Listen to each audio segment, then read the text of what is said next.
Energy regulator Nersa has granted Eskom's tariff increase of 9.6% for the 2022-2023 financial year.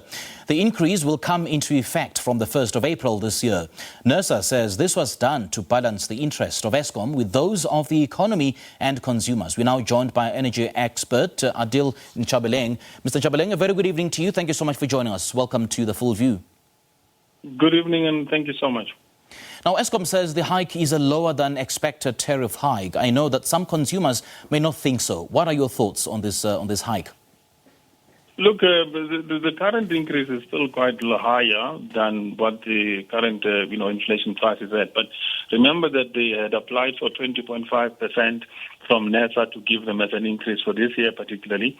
But because Nersa had some disputes in terms of the multi-year price determination application, they actually cut them down to 9.6%, which means that at least it will not be higher than 20%, but it will still be within a range where consumers can still be able to actually, take in the bit of the increase. Unfortunately, it's not something that is desirable from a consumer point of view due to the fact that there is no economy growth in the country. There are a whole lot of commodities costs which are going up and higher. And not only that, South Africans have had the last 2 years of COVID where there hasn't been economic performance. So whatever increase that's going to come is going to impact onto consumers.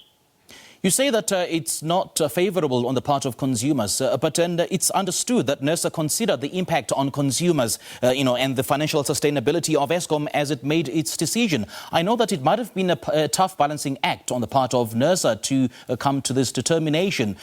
What are your thoughts on, on such a tough balancing act? Look, in terms of Nersa's side, we definitely are quite pleased in the fact that they didn't grant the full 20% as was applied. Remember, actually, Eskom has applied for a 100% tariff increase over the next 5 years. They have only started off with a 20.5%, which will be now rolled over every multi-year on a 20% plus going annually up.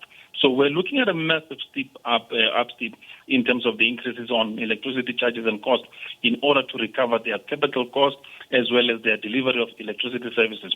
Remember how this price determination is created is Eskom sets out its own budget on what it requires to operate the utility itself on a yearly basis. So they'll say this year we require 96 billion in return of our services that we're providing.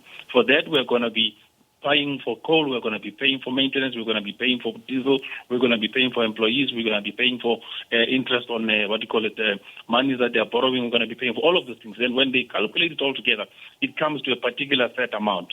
That amount is what they then ask Nersa to pass it over to them as what they call a price determination. And in that price determination, Nersa says to them, no, for this particular year, instead of giving you, let's say, 290 billion, we're going to give you only 220 billion because the impact of that percentage increase on what you received over last year is not justified within this 1 or 2, 3 criteria. Currently, the issue of the current price increases, unfortunately, are due to what Eskom is paying towards the unreliable, renewable energy that is being paid for on IPPs. If Eskom didn't have that burden on its balance sheet, I can assure you that the cost of electricity increases would not have been this steep on an annual basis. Now, Eskom has on several occasions, you'll remember, successfully challenged Nersa's decisions in court, winning a major victory about 2 years ago when the High Court ruled that the regulator had actually acted unlawfully by removing a 69 billion rand government equity injection from its allowable revenue.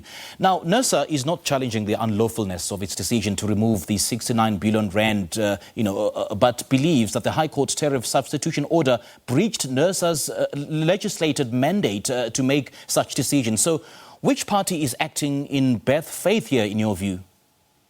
Look, it was wrong, first of all, in any category for a capital injection to have been removed. And that capital injection, it should have gone towards its allocated portion. That's where it becomes a little bit complicated because all the income that Eskom receives, it receives it based on the approval of Nersa. So if Nersa says we are wiping off that capital injection off from your recoverable income, then it becomes a problem because that money should have just directly, even from Treasury, paid directly into the debt portion that Eskom has, as well as relieving some of the current issues that Eskom is sitting with. So it was not recognized as such, but unfortunately it was one of those things. It should have been left to be what it should be, which was to recover all the debt as well as the capital issue that the Eskom was sitting with. The secondary aspect of it is, the annual increases are not going to stop until Eskom comes to a point where it restructures itself to a point where it starts actually re-looking at the negotiations of some of its long-term contracts, particularly the amount of coal prices that they are paying on coal, as well as the amount of money that they are wasting on IPPs, as well as making sure that they can bring their sales up to an order. Right now, Eskom is losing a lot of sales. They are losing a lot of market share. They have now major competition in terms of the independent producers, as well as the market that is currently moving away from Eskom in terms of utilization of electricity. So itself as a utility has got multiple problems. But the fact that whenever there has to be a capital recovery, instead of government injecting capital into Eskom, government is actually passing over the burden of that capital over to consumers. So they rely on totally from us ordinary people to pay for everything that Eskom is actually incurring, when government should have been putting some of the tax money into good use and clearing a lot of Eskom's debt, as well as these current issues that it's sitting with. And what Eskom should be doing with consumers is charging them for the price it costs Eskom to generate electricity. All right, Mr. Nchabeleng, great chatting to you. Thank you so much for joining us this evening.